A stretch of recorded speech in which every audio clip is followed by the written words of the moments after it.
Assalamu alaikum, everyone. Welcome to Let's Be Honest, a conversation about human rights violations in American prisons and criminal justice reform. We're excited to have this panel tonight. Our topic is an important one and one that isn't discussed often within our community. So we're looking forward to having a productive and insightful conversation. The criminal justice system is broken, but it is time to fix it. 1 in 3 Americans will be arrested by the age of 23. An estimated 70 million people have a criminal record, and more than 6 million are under some form of correctional supervision on any given day in America. Our panelists will discuss the dehumanization and disproportionate sentencing in prisons, better solutions, and the role that our communities can play in creating reform. We're going to talk about. We'll break down this conversation into 3 key areas. One would be defining the problem, illustrating the solution, and then takeaways for the audience. Without any further ado, I will introduce our panelists, starting with Imam Abu Khadir Al-Amin.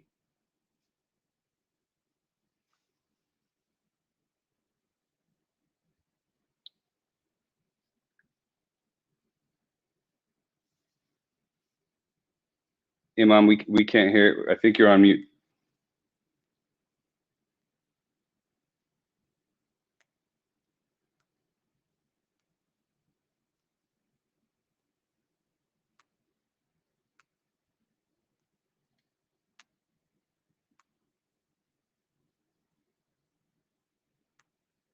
No, Imam, I believe you're still on mute.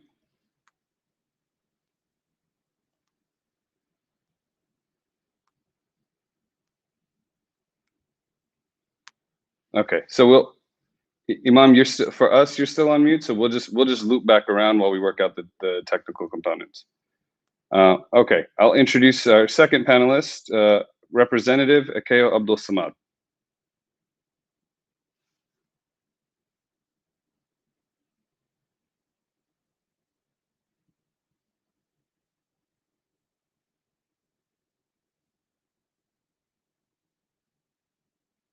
Okay, so we're having a little bit of technical trouble. We'll move on to Impact Policy Analyst PREMA RAHMAN. Hey, assalamu alaikum, everyone. Thank you so much for joining us tonight. We're having a very important discussion on the issue of criminal justice reform, police reform. So I'm really looking forward to having this conversation with the rest of the panelist lineup that we have. And as my colleague Rami said, I'm the Impact Policy Analyst right now, actually. So yeah, thank you. And we look forward to a fruitful conversation, inshallah. Thank you, Prema. I'd like to now introduce KATRINA Hassan Hamilton.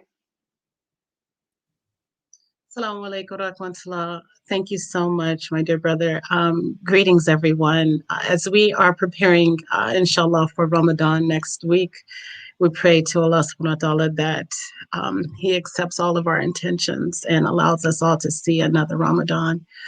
I am personally connected to this issue, as well as professionally connected to this issue. I'll start by saying I am an educator with over 20 years experience of pre-K through university teaching. I am also currently, I serve on the AAMIC Council, the African American Muslim Insight Council for Impact. Along with that, I am currently the education chair for the NAACP San Diego branch, and I also serve on the California-Hawaii NAACP State Education Committee. I'm also the wife of a chaplain, so personally committed. And I, like so many other African Americans, have personal family members who have been entangled into the criminal justice system. And I, as an educator, know firsthand that in order to reform the criminal justice system, we need to first reform or even eradicate or restructure the education system, because there is a school to prison pipeline that's real, seat to desk, desk to jail cell pipeline that's real, and we really need to work on that. So that's why I'm here today. Thank you for having me. Thank you, Sister Katrina. Our next panelist, ZAKIYA Prince. Hi, thank you so much for having me. My name is ZAKIYA Prince, and I am the campaign lead for the Repeal California's Three Strikes Law Coalition. And we are working to get a ballot initiative on the 2022 ballot to repeal three strikes. We know that it has disproportionately affected communities of color, and we are tired of waiting for folks to come and make the changes that we know that we need. And I am also impacted by the carceral system, just like so many others in our community. And I'm fighting to get my husband home, who has been incarcerated for 19 years on a 35-year-to-life sentence under the Three Strikes Law. And again, thank you for having me, and I'm so excited to be having this conversation. Thank you for joining us. We'll introduce our next panelist, KHURRUM WAHID. Hey, assalamu alaikum, everybody. I want to thank Impact for putting this together. I am a practicing criminal defense lawyer. I've been practicing for over 20 years now. I started way back, someone mentioned San Diego, as an intern at the San Diego Public Defender's Office, and went on and I was a public defender in Miami, and then at the Neighborhood Defender Service of Harlem, public defender in Harlem. Then went into private practice. My current practice, about half of my cases are court appointed, which means I still represent a large majority of Black and Brown and indigent clients. So I'm hoping that we can have a good conversation about the plight of those folks here today. Thank you, KHURRUM. Okay, we will introduce our other panelists as they resolve some of the technical issues on the back end. But for no further ado, I'm going to lead into our first question. In the topic of defining the problem and impact, what is America's approach to sentencing, incarceration, and rehabilitation, and how does it compromise human dignity? And I think we can have whoever wants to start with the answer first, but if there's a pause, I would like to bring that to ZAKIYA first.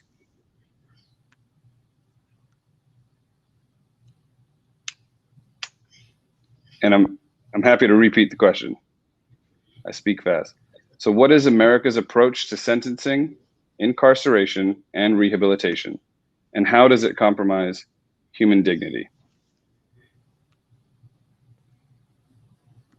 ZAKIYA, if you'd like to start. Sure, thank you. America's approach has been since the end of slavery to continue to enslave people, and we know that that is the only way that they are able to continue their cash and making profits off of the labor of human beings. And I think that the intention has been to dehumanize people, just like we saw in slavery. It was a fight to have slaves even counted as 3/5 of a person. And so the dehumanization of people is what allows the system to be perpetuated and to continue. And I think that once we start to humanize people who are incarcerated and to see their humanity, I think we will really start to see a major shift in what accountability looks like in this country. Thank you, ZAKIYA. Imam, I'm glad you're with us. Well, would you want to react to the same question?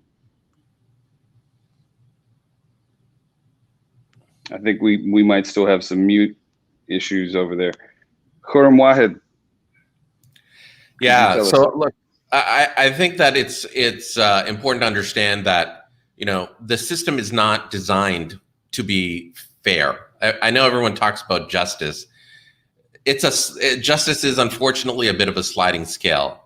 Look at who are the players in the system. You have the defendant and their lawyer on one side. And then you have all these other players. You have a prosecutor. It's an adversarial system. It's not designed to seek the truth per se. It's designed for them to meet their needs, which are often getting convictions, making sure their funding is still in place. You know, the metric for their funding is going to be tied to convictions. And who else? The law enforcement. Their metric is tied to arrests. So they're incentivized to make arrests. You know, you have judges. Judges often get reelected only if there's, you know, no bad news. And bad news in the eyes of the public is often, oh, you let someone go who, you know, committed some offense that the media picked up on. You have the jury. The jury are making decisions based on whatever they get from the media or from whatever they get from TV, which is never correct, by the way. And then you have other folks like probation officers and alternative sentencing organizations, which have an incentive to get people off their docket. A probation officer would rather violate you than keep you on their expanding docket. And then you have the legislature. You know, the legislature is not making a decision based on what's in the interest of a defendant. It's what's in the interest of them to keep them in their job and what the public thinks they should be doing for quote unquote justice. So at the end of it, this is a system where the defendant and their lawyer stand against all of these other interests.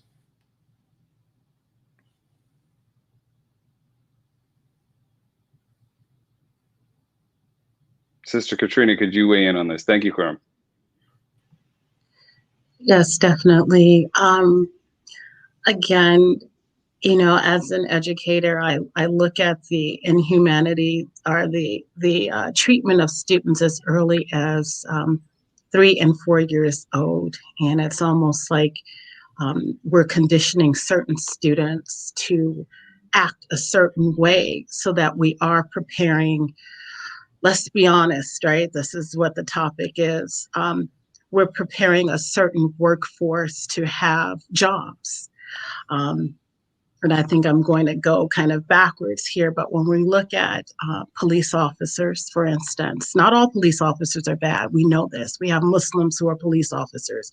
We have African Americans who are police officers. We have people in our family who are police officers. So we know that there are good police officers.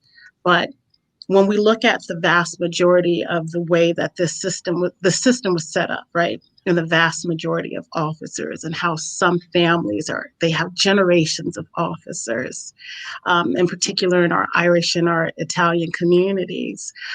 There's a legacy where a lot of folks all they have are high school diplomas. They don't have college, they're not college educated. So these are blue collar workers. And unfortunately, there's a mentality that comes along with this. And so we have to have jobs for these folks. And what are those jobs? Well, they're prison guards and they're police officers, right? There's a system. And our children, usually Black boys and Black girls, are at the crux of this. When we look at data, we found that the U.S. Department of Education, the GAO office, found that the vast majority of disproportionate suspensions and expulsions occurred against Black students. Black boys had the highest out of all children.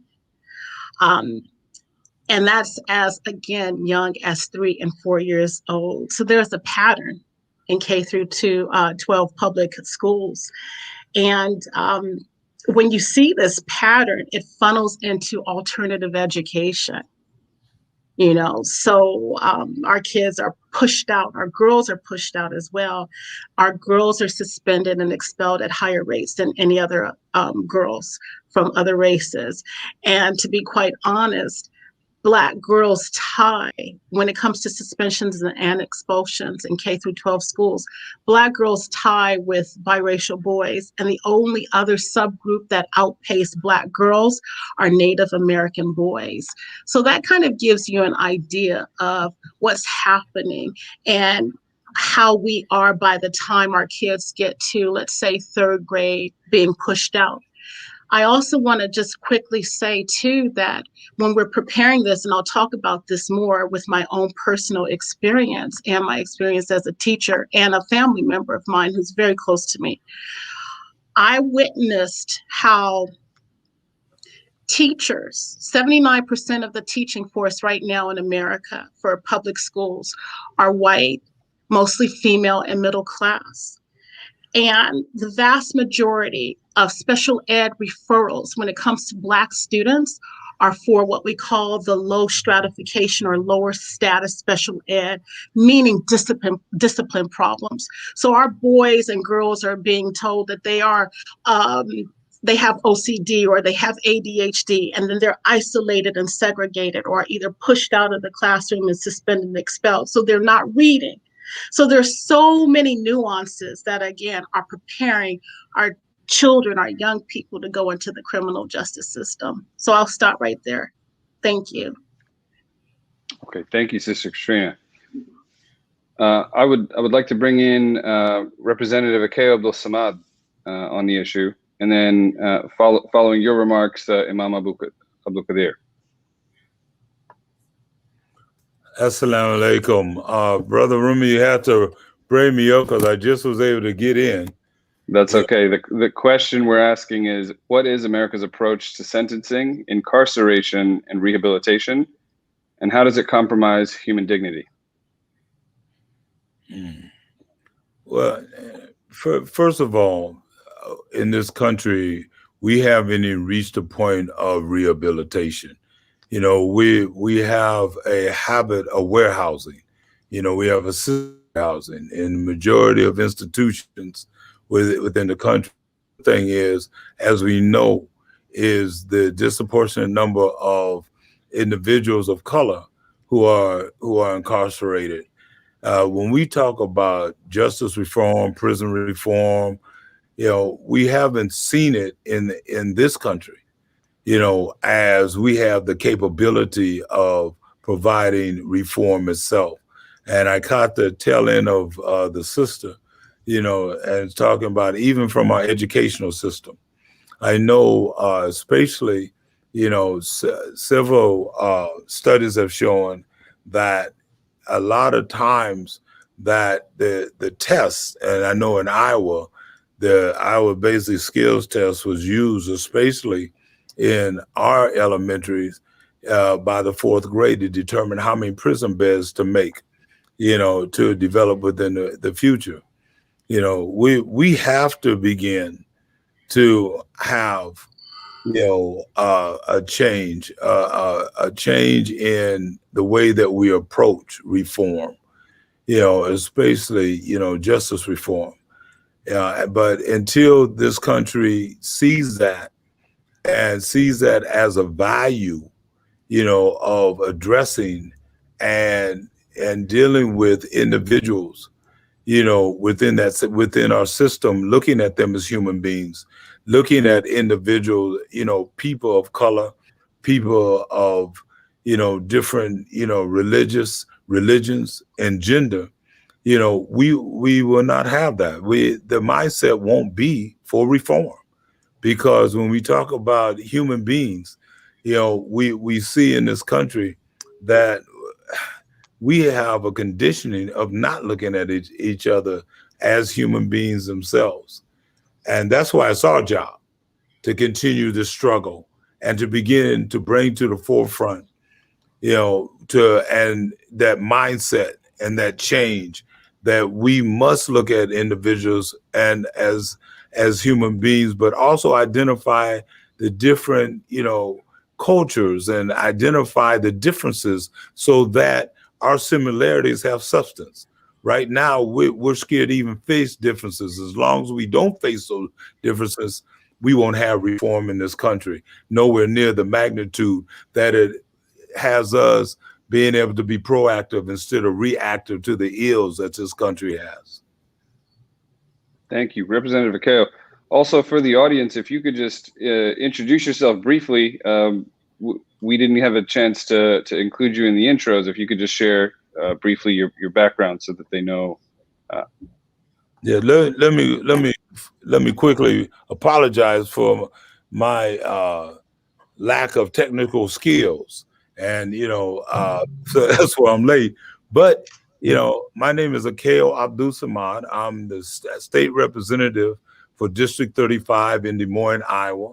I'm the only Muslim you know, in the House, you know, out of 150 representatives. I have been now in office for, this is my 15th year. Next year will be my 16th. I have fought in this community. I was one of the founders of the Black Panther Party chapter here in Des Moines, also the Black Student Union throughout the state. We're probably the only headquarters in the Panther, you know, trilogy, you know, that was blowing up. You know, the different stages that we have been in as far as the Panther Party. In 1969, they blew up because they decided the only way to destroy the Panthers in this city was to get rid of the core group.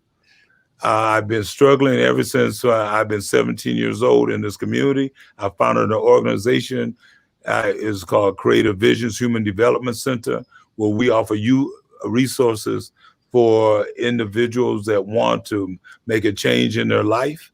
You know, we provide those resources for an individual to accomplish that. And that's from a feeding program, feeding over 400 people just on Sundays alone, about 100 people a day. That's having a program, you know, dealing with intervention, you know, and especially gang intervention. You know, we address the violence in our community, and also very proactive in working in the institutions, the penal institutions within our state. And I'll stop there. So, you know, that's basically what I've done over the course of over, you know, 6 decades now. Thank you. That's a legacy that we hope to live up to and learn from. I want to bring in Imam Abu Qadir. I can repeat the question, Imam, and if you could also introduce yourselves for our audience. I know that we had some technical difficulties earlier. And our question is, what is America's approach to sentencing, incarceration, and rehabilitation, and how does it compromise human dignity? Oh, no. I think we're still having trouble hearing you at this. Okay, we will. I promise we will come back to you as soon as we get this figured out. And inshallah, maybe we can have you call in, and that might be the fix for it. Okay. Did I miss anyone on this question that would like to speak on the question? PREMA, please. Thank you, Rami. So I just quickly want to note that, as ZAKIYA said, our current prison system is skewed to incarcerate members of Black communities, and as KHURRUM noted, it in fact like incentivizes prosecutors. So I just wanted to quickly note like a couple of, and I hate to put it this way, like, because we're talking about people here, people aren't statistics, but I think that it's still good to put it in perspective. We have 2.2 million people who are behind bars right now. More than 9 million Americans cycle in and out of our prison system. 4.5 million people are on probation. More than 70 million people in America currently have conviction histories, which preclude them, unfortunately, from living out normal lives. Now, when we add in race into this, 1 out of every 3 Black men is incarcerated at some point during his lifetime, as opposed to 1 out of every 17 white men. And 3.73, so that's like a Black man carrying marijuana is 3.73 times more likely to be arrested than his white counterpart. Those just don't sound normal to me. Like this, we are inherently dealing with a system that is biased. And I know that Sister ZAKIYA also touched on how, like, you know, this roots back to the days of slavery. I mean, this is something that's deeply ingrained in our prison and incarceration system. And so when we're talking about policy, those are instances that absolutely need to be taken into account before designing proper policy reforms and solutions. So I just wanted to quickly point those points out. Thank you, Prema. Excellent. So before we move on to what potential solutions could look like, I just wanted to tap KHURRUM, WAHID back in. You know, we've talked about discriminatory basis for for who is incarcerated and how that might come to be. Could you speak to us on what is discriminatory policy and legislation? Examples are anti-terrorism laws or 3 strikes, gang enhancement, so forth. Could you speak on that?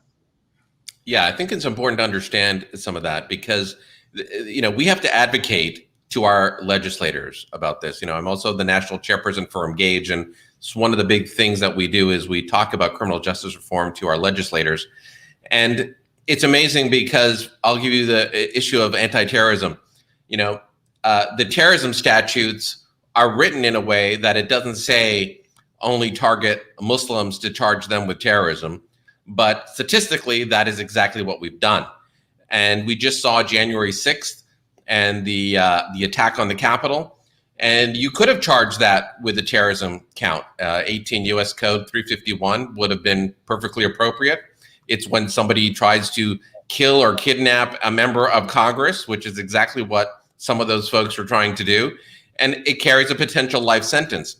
But that's not what they're being charged with right now. And that's an ongoing problem. We have made certain crimes almost de facto, and whether it's the prosecutors or whether it is the legislators, we've almost made these crimes de facto focused on people of color. And we have a completely different approach to white America. We see this with drug crimes. You don't think, I mean, the majority of folks in jail for drug crimes are Black and brown people. Are we saying that white people don't take drugs? No. As soon as you started seeing an oxycodone problem bubble up, suddenly drugs became something that people need rehabilitation for, you know, instead of incarceration. And drug courts popped up all over the country because most of the people addicted to oxy are going to include your white America. So it's really a problem that we as the public can help play a role in by talking to our legislators, advocating to our district attorneys and state attorneys, and working on saying, look, you've applied these drug courts now to things like oxycodone. Let's go back and look at all those folks who were convicted of cocaine and marijuana and all these other drugs, and let's reclassify those as addiction. But that takes us as the public to stand up and speak out. Thank you, KHURRUM. So I think that leads us neatly into illustrating the solution. So, and I'd like to bring if ZAKIYA is still here. I'd like to bring ZAKIYA. Could you start us off with what are some of the proposed policy reforms and what might a better solution look like since you're working on the ground in this fight? Yeah, so and just to kind of piggyback off of what was just said, you know, we know that people of color do not commit more offenses or community harm. However, we are disproportionately penalized and more often penalized. And if we look at even gun enhancements, 89% of the people who are incarcerated are Black and brown. And then with 3 strikes, which, you know, I'm working directly with, the Black community in California is about 6% of the population, yet we are nearly half of the population of people who are currently incarcerated under the 3 strikes law. And so we have what we are trying to do, which would repeal 3 strikes. And if folks have already served the base of their term, then their sentences would be recalculated and they would be released. And we would then take the cost savings that we are wasting in the carceral system and reinvest it into our communities and invest it in things that actually make our community safer. So funding education, funding reentry services, funding housing to make sure everyone has a roof over their head, and funding wellness services such as mental health and physical health services, and also supporting our survivors when there is community harm.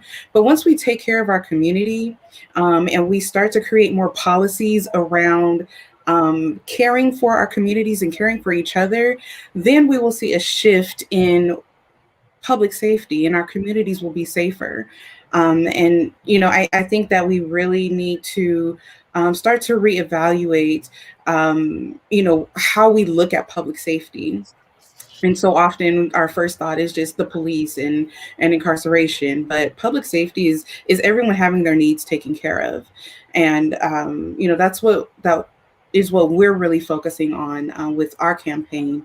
And, you know, and I also think that what we need to do as a community is to educate ourselves a little bit more on how we can make the changes that we need and want to see in our communities. So often people don't think that they have the power to become legislators or to put things on the ballot and to create legislation for their state. So I think that we need to do more education so that the people who these policies and changes are affecting, that they have the power to make the decisions that they need and want. Thank you. Sister Najma, would you like to weigh in on proposed solutions or what they might look like from your lane? Hi, Rami. Thank you for bringing me into the conversation. I am Najma Brown. I'm an attorney as well as an advocate for humanity. I am a member of the African American Muslim Insight Council. So thank you all for being here. I was meant to give the introduction earlier, but I was also having technical difficulties. But I'm sorry. So just from my lens, what I've been noticing while we're trying to push for policy reforms within California and specifically in Los Angeles County, we're noticing that there has to be a change in culture with the people that are meant to enact and enforce the policies that we want to see. And now that means judges and prosecutors. So how do we do that? And I believe it's going to take a lot of training. There's going to have to be programs put in place to incentivize these people so that they're more inclined to follow the new reforms, right? What we're seeing is that it's hard for people to do things one way. You know, if a prosecutor is used to filing maximum sentences and, you know, all of the enhancements that are available to them by law, they're going to do that. And so when you go in and you suddenly say, stop doing that, it's you know, it's not the new, right? It's not the culture now. You're going to be met with resistance. And now we're at that crossroads, which is how do we get over the resistance? So for now, a lot of the community organizations are looking to, for sure, work with local attorneys that are looking to become judges so that we can start to groom judges and other professionals that are ready to move forward and grow with the new normal, which is less punitive systems and more community involved approaches. Thank you, Sister Najma. I want to bring in PREMA as a policy analyst. You know, you track a lot of these issues and you see, you know, various proposed solutions. Could you speak to either anything that our panelists so far have mentioned in terms of proposed solutions, or where you see the issue moving in solutions? I'll also add, is abolition the answer?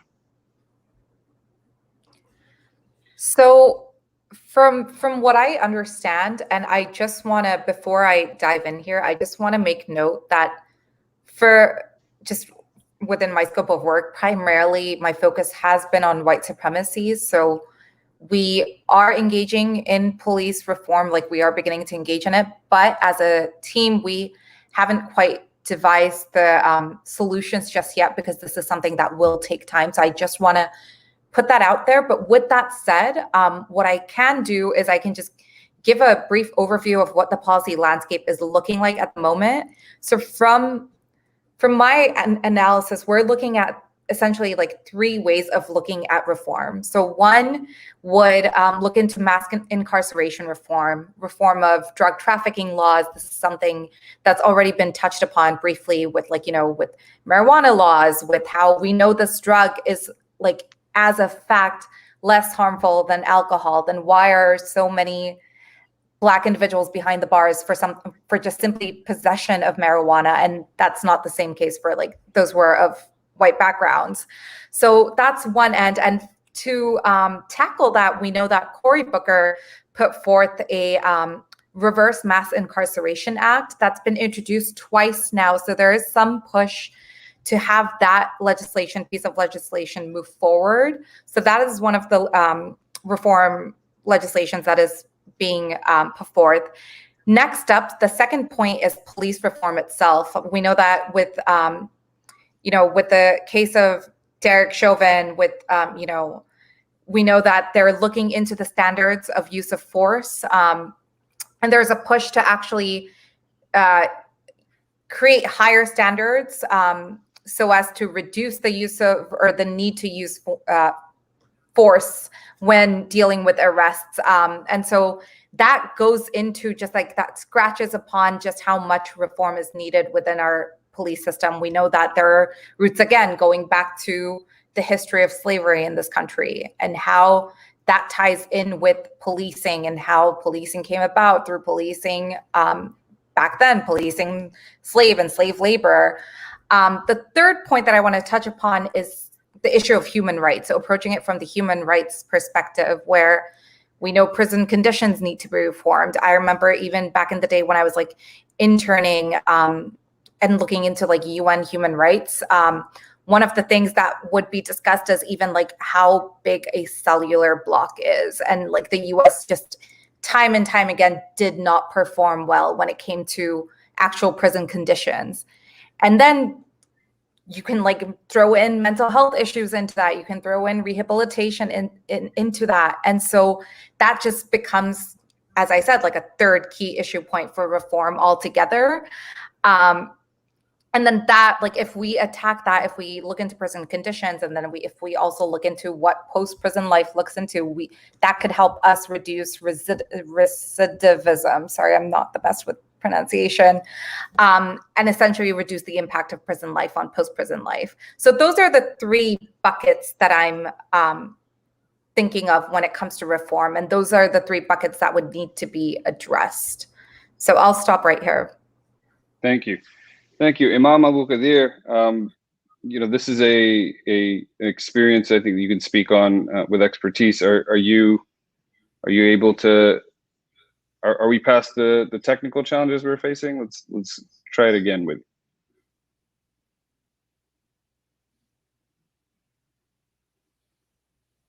Okay, we'll keep trying. I'm going to bring it to Representative ABDUL-SAMAD.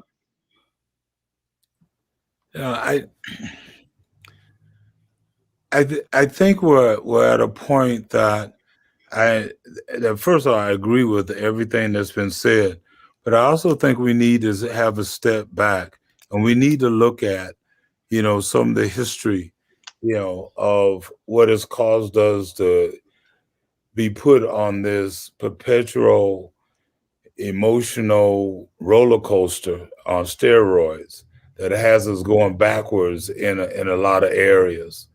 One of the things that we have to ask ourselves is, especially getting individuals involved in the political process, and as African Americans, as Muslims, as people who are conscious, what is our message?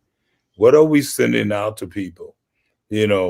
What gives us, in fact, what gave us the majority going into 2008, and then when we lost, again, we lost the majority, not only in DC, but in our local, and in our local offices. What happened in 2016 that brought individuals to the polls and had us so divided that, we allowed, the mentality you know, to come to the forefront. Notice I didn't say fester because it's been festering, you know. And then in 2020, you know, let's use Georgia as an example. Is that, yeah, we won the Senate, you know, alhamdulillah, but then we lost the House. You know, we lost the House and we lost the Senate and the governorship. The same thing that happened here in Iowa. You know, we were 4 seats away from taking the House, and everything was geared to us taking the House as Democrats, you know, with the reforms that we were planning to do. We end up losing almost 6 seats, you know, because individuals, even though we had record numbers going out to vote, and we in Georgia and Iowa and several states, we still lost local control.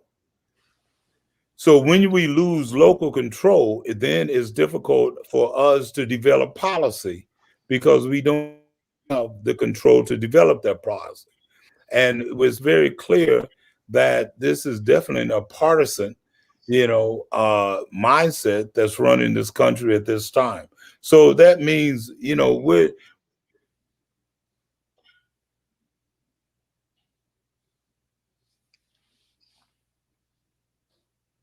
Okay, I think we've lost Representative Akeo. We'll come back to Representative Akeo. Sister Najma, I'd like to come back to you and pose the question, or Imam Abu Qadir, if you are you available? Okay, it's still on mute. I'm so sorry that we're dealing with that. But Sister Najma, if you would like to weigh in, I do want to move the conversation forward to is abolition a solution? You know, is a very controversial word, very similar to defund the police. So when people hear it, they're like, wait, you know, what does that look like? We need some sort of policing in place. We need some sort of, you know, security and confinement in place. But what people fail to realize is that it's not that we're saying to remove all police, remove all law enforcement, remove and close all prisons. We're saying that we should come up with alternatives that better fit the budgets and better fit the mission of incarceration. Our goal is to rehabilitate and then have people return into the society. However, the current system that we have, it has not been very successful because a lot of people, they go into the prison system, they're not becoming rehabilitated, they're becoming more radicalized by a prison culture that perpetuates more crime and violence and abuse. So it seems like the hard part is how do we keep people connected to the community while also having them be accountable for the crimes that they commit. And that's why I do believe that abolition should be the goal, and we can have a lot more community programs where, you know, a lot of the people can go into, perhaps there's halfway homes and they can be in controlled environments, but it's not as strict as the prison system, right? Have more flexibility so people are not feeling like animals locked up in cages, and they you know, they still feel like human. So you're closer to getting to rehabilitation, because the current system, when people go in, it's like they break you down, they break down your entire humanity, and you become so detached from humanity that a lot of times you can't ever become rehabilitated, because it's a spectrum, right? And it's the tactics that are used in the prisons. I mean, it tears people down, where once they're released from prison, it will take them a lifetime to recover from the trauma. So this doesn't work.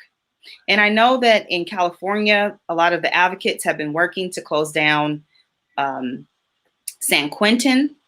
And, you know, God willing, they will be successful. Our prison numbers have probably tripled since 1990. And there was really no justification to build more prisons or incarcerate more people. At that time, that is when we should have been looking at alternatives instead of adding more deficit to our budgets by opening these facilities. So I think that people should have an open mind and really look to other alternatives besides solitary confinement. It can work. Excellent. Thank you. Thank you, Sister Najma. You're welcome. Sister ZAKIYA, is same question for you. Is abolition the solution? Thank you so much. I think it is. When we look at our carceral system, we know that it doesn't work. With the over 30 facilities that we have just here in California, there's still community harm that happens. And when we look at, you know, the police don't prevent crime, they respond to it. And so if we, again, look at what I talked about earlier and how we can really help people be whole and to give them everything that they need, then we're going to have safer communities. And that doesn't mean that we don't hold people accountable. You know, when there is community harm, there needs to be accountability and there needs to be community healing. So it's about reimagining how we hold people accountable and how we heal our community and make sure that everybody is whole. But we know that having all of these institutions has not been working, and that, you know, the police haven't, you know, stopped any harm from happening. And so I definitely think that we need to shift away from incarceration, specifically how we know it here in the United States. And in doing so, we need to shift the narrative to supporting people and communities so that we have everything that we need to be safer as a whole. Thank you. KHURRUM, could you jump in and weigh in? What does it look like? So if we have proposed solutions, the way we frame the issue or how we look at what policing is and whether or not as a society we need that may or may not be the solution. What are the challenges in that? Look, I think that it's definitely been shown that community policing works. The idea that if I'm a law enforcement officer and I live in the neighborhood, then I know the people, they get to know me, and I'm not going to just arrest, you know, everyone who I believe might be a threat. I will get to know what is a threat and what's not a threat. So community policing is definitely the first piece to this. The other part of the policing issue is, where do we police? You know, it's a circle in a way. You know, they look at their stats and they say, oh, there's a lot of problems in this neighborhood, so we're going to police that neighborhood. Well, when they define problems, because we've made a lot of arrests in that neighborhood. So you're already policing that neighborhood a lot, and that's why you have a lot of arrests. And these, lo and behold, neighborhoods of African-American people for the most part. And so we are approaching this from a law enforcement side completely upside down. We're not looking for where is there a crime and then let's investigate the crime. We are policing a neighborhood and looking for crimes. So guess what? You're going to find something to arrest people on. And then it gets to the prosecutorial ladder, and they're not going to dismiss the case, even if there's no real evidence. They're going to let it go through the system. We talk about railroading. Where does that come from? Because once you get on this line, you can't get off until it goes through a bunch of steps. So there's no way out until you get to that place where either you get a trial or 6 months, 12 months from now, you get some sort of a hearing where you can get some sort of a motion to dismiss on. And you may sit in jail that whole time. Your life falls apart while that happens. So we are really upside down on how we approach this. I do agree with the issue about mental health. That's a big one. We're asking this criminal justice system of police officers who, as was pointed out by one of our speakers, who are often only high school educated, to be mental health counselors in the field. That's not fair to them. It's definitely not fair to the people who have mental health issues who they encounter. You know, that when we talk this whole idea of defunding the police, we know that's not what it is. I mean, it's ridiculous when people object to that. It's not defunding, it's taking money that's saying, instead of militarizing our neighborhoods with the police, let's put services into that neighborhood that deal with the real problems of the community to help fix and help the community to be whole. And if that means that we need more mental health services that are attached to the police, where instead of someone with a gun coming out to issue a domestic violence call, somebody coming out where they can help talk people down off their moment, that is a real solution. So I don't know that abolishing and defunding are good terms politically, because it's hard to get everyone on board. But if we frame it in a way that is real, where we say we are misspending the money, this is something that both the left and the right can get behind. We are wasting money by militarizing. I live in a suburban town where they have a tank. I don't know why they need a tank, but they have a tank. Who knows why? So we spend our tax dollars inappropriately. That should be a better part of the conversation on how we fix these problems, because we need to be bipartisan about these solutions, and we need to make sure that the broader community, the community that doesn't see themselves as impacted by this issue, feels impacted by it. And if that means talking dollars and cents instead of lives, then that's part of the conversation we need to have to get a real solution. So as a follow-up and a question from the audience, KHURRUM, you mentioned dollars and cents. Is there a role for divestment or boycotting of banks or institutions that profit from incarceration? Would that be the change? So look, there's private prisons that have grown exponentially in the last 20 years. That's a big problem. Most of those contracts, if you look at them, I litigated one, their contracts actually say if you dip below 80%, if you as a city or state dip below 80% of fulfilling your contract, in other words, less than 80% of my prison is full, there is a penalty that you, the state, has to pay me where I get double the amount. Things like that. This is ridiculous. We need to get rid of private prisons. We need to look at who is funding the incarceration of our young people. And we need to hit them with saying, either you're part of the solution or we're going to excise you from the system. And that means we have to get them to be involved and put their money, instead of in incarceration, in preventing that school to prison pipeline, in helping the returning citizens who come out of prison, in making sure that there's a real voice for those in the community who need mental health but are being policed instead. That's where our advocacy has to go on those private companies. Excellent. Thank you, KHURRUM. Imam, are we able to hear you? Okay, we'll come back. I'm sorry.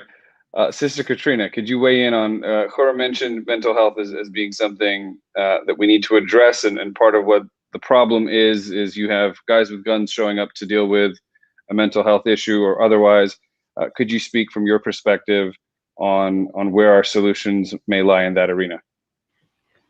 Well, definitely. And I also want to touch up on, being mindful of our time, touch up on a couple of issues that were stated earlier. But in regards to your question, again, we are asking, the community is asking that when these calls happen, that chaplains go out, or chaplains go out on rides. I know with COVID, it's very difficult, right? Because you have to have social distancing and everything. But as counties are moving towards less restricted tiers, like here in San Diego, we've moved towards the orange tier.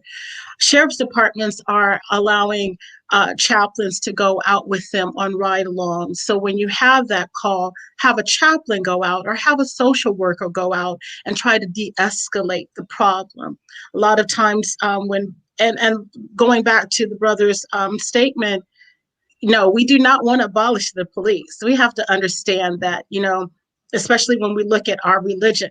Our religion speaks justice is right and wrong. And we know that, as one sister said, there's Cain and Abel, not on this call, but before. So we have to understand that, the prison is set up there are people who do harm and there are people who do crimes, right? So we have to acknowledge that. We're not saying abolish it so that everyone can run amok, but we are saying that we need to look at the way criminal justice happens in certain areas in certain communities. I want to say really quickly, when we're right here in the middle of the George Floyd, Derek Chauvin's trial, and the thing that's happening right now that's just sickening is the fact that you have George Floyd, where the world saw this man being murdered in real time, and the defense is still trying to criminalize this man. They're still trying to demonize him. They're still trying to say that he was on drugs. They're still trying to blame him. And I'm just speaking from personal experience, I'm looking at this camera and I'm thinking, this man seems like he's a nice man. Everything that he said, even though he said he was this and that, but they're still trying to demonize and criminalize him.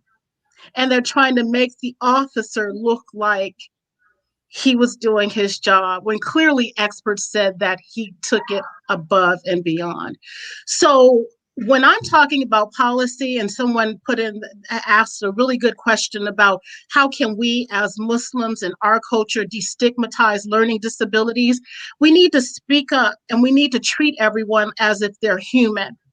As the Imam said before, we don't look at each other as humans, especially Black people. We were categorized as 3/5 of human beings. The people who, we have to understand, the folks who are policing, a lot of them, their ancestors took this country from somebody else, right? So they already stole. And so now we're just going on, and we have to break this vicious cycle that is just criminalizing folks for things that, a $20 bill, okay?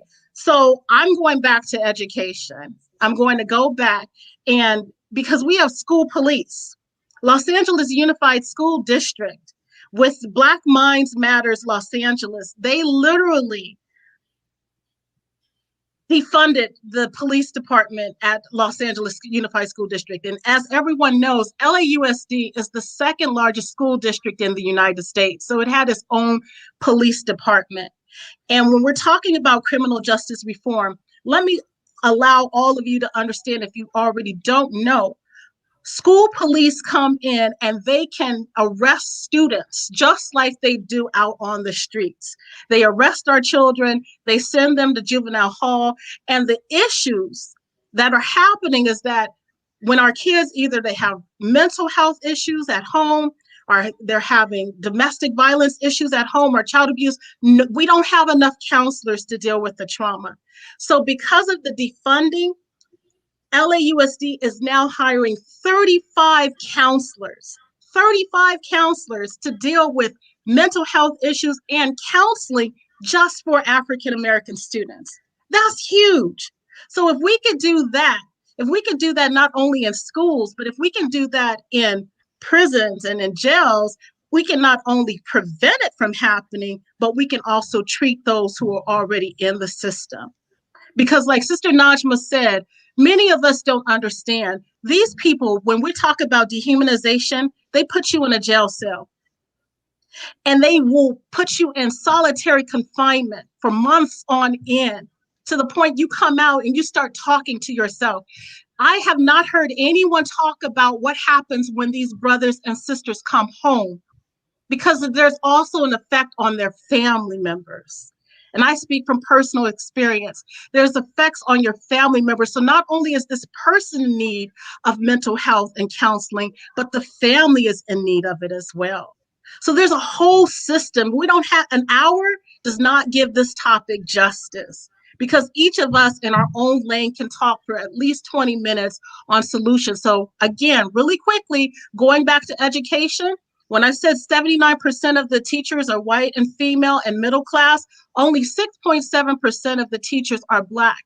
And it shows, statistics show that when children have teachers who represent them and who are culturally responsive and care about them, they will not refer them to special education for behavioral issues. But if they have learning disabilities like autism and reading, they'll make referrals to RSP, versus labeling them and stigmatizing them and pushing them out of the school system altogether. So the solution, Brother Sharif El-Mekki, In Philadelphia, he has a 12-year pipeline for teachers where he's creating a Black teacher pipeline. His goal is to recruit and retain more Black teachers so we can stop this in schools. Lastly, Marian Wright Elderman told me and others, she said, we have a lot of lawyers, we have judges, but we need more Black teachers because we don't want to wait until our kids get to the criminal justice system. We need to help them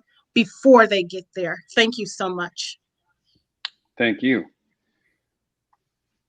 We've heard a number of solutions proposed. Some are legislative, some are regarding education, others are mental health or where our actual funds go with whether a police unit shows up or not, whether it's somebody in accompaniment with a mental health worker or a social worker, or just the mental health worker or social worker. What are takeaways for our community? What can we look at that are actionable, whether it's through education or civic orgs? Could any of you, each of you, speak on where we can actually get involved as a community and where are our greatest blind spots? I'm going to start with KHURRUM because you look like you have something brewing. Yeah, look, I think as I mentioned it before, is that look, we got to be talking to our legislators. We have to be saying that we do not want to put our whole next generation in prison, and we need to work with them on these issues. You know, the policing issue, guess what? It's your municipal government that pays for that police. You can influence your municipal government. They want to get elected again. You have the power to do that and influence what happens there.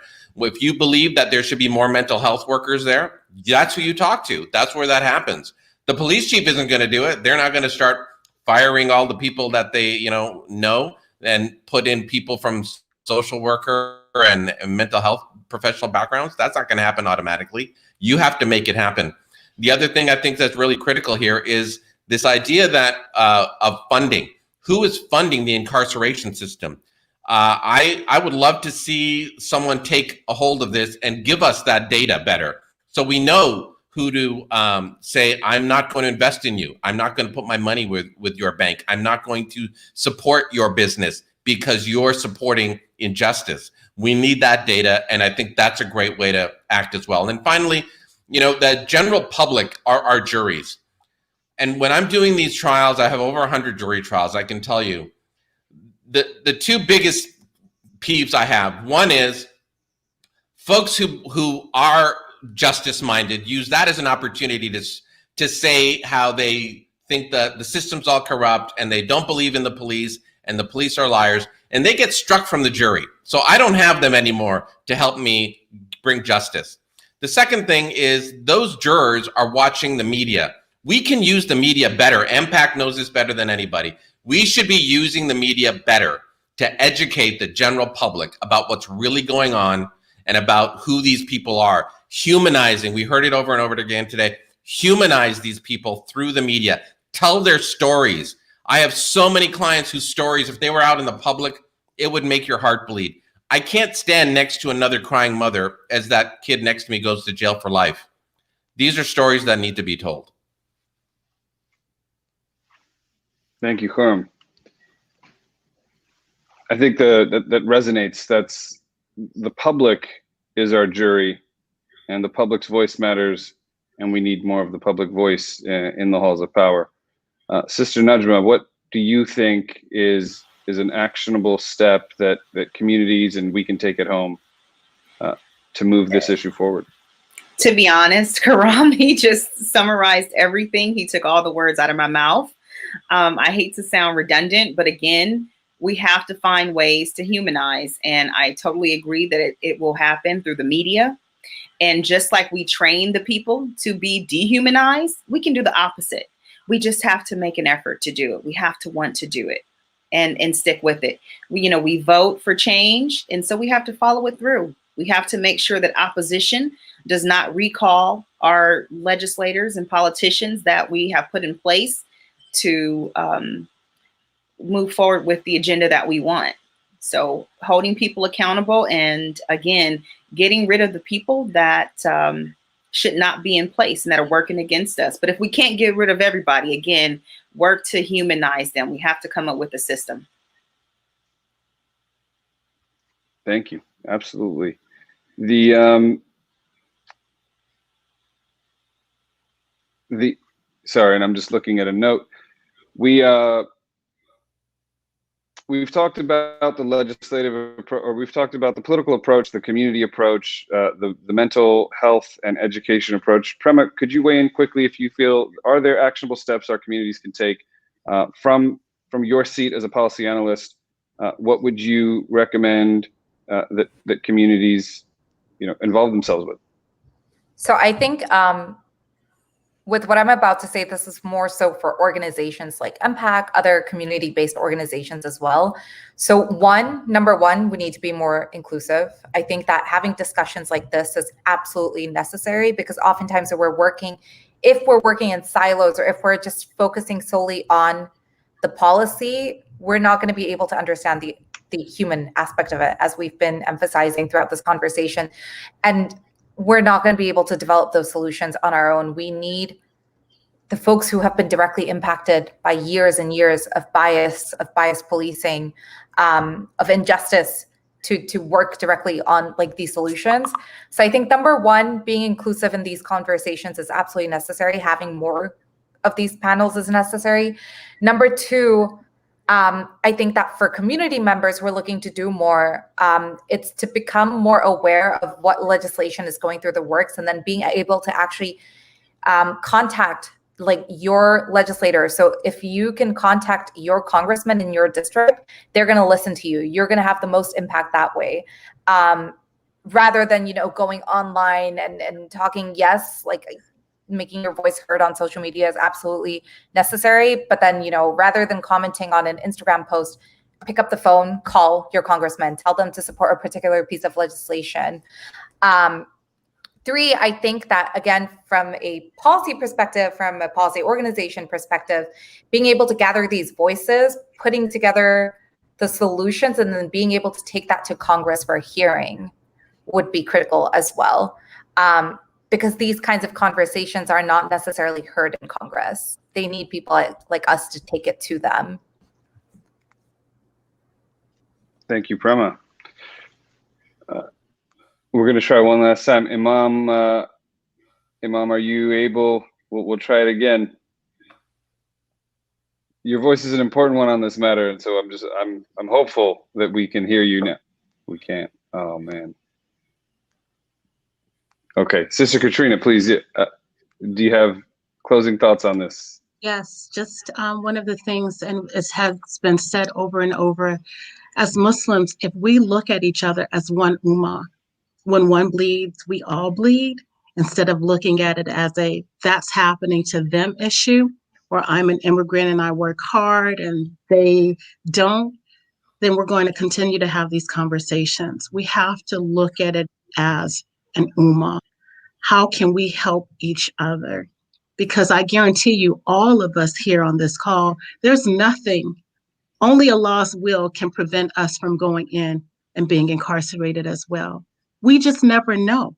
So we have to look at it as a humanitarian issue that's affecting our community as a whole. Thank you. Thank you, Sister KATRINA. We've had, I think this is just a cursory view into an incredibly deep topic, and we've gone through the various phases of the problem, its impact on community, potential solutions, and actual items that we can take as community members. I think regardless of whichever solution you are most drawn to, or you believe is most critical or most important, the thing that stands out is the public are the jury. We have the power, whether through media, through our storytelling, through our engagement with one another, to make sure that the pressure is where it's supposed to be on the folks that have the ability to make the changes we seek. If we humanize the problem, then it becomes something that we can connect to better. And so inshallah, as you go forth in advocating for the issues that you care about most, let's first treat this as a human problem and understand that our values, Islamic values, are those of human dignity and human decency. And so whether you think somebody is part of a system or set of problems that don't relate to you, we are one human family at the end of the day. So humanize the problem. Our politics are local, so it begins with your community. And we as the public are the jury, and we should tell these stories in the media. Sisters and brothers, ladies and gentlemen, thank you so much for joining us. I'm sure we will continue this. It is a lot to capture in one place, but this is an incredibly important conversation. So I just want to thank our panelists for joining us. Thank you, Sister NAJMAH, KHURRUM WAHID, Sister KATRINA, and PREMA. Thank you for your time and for the discourse. And I look forward to conversing with you about this again soon, inshallah. Thank you for doing this. Thank you all.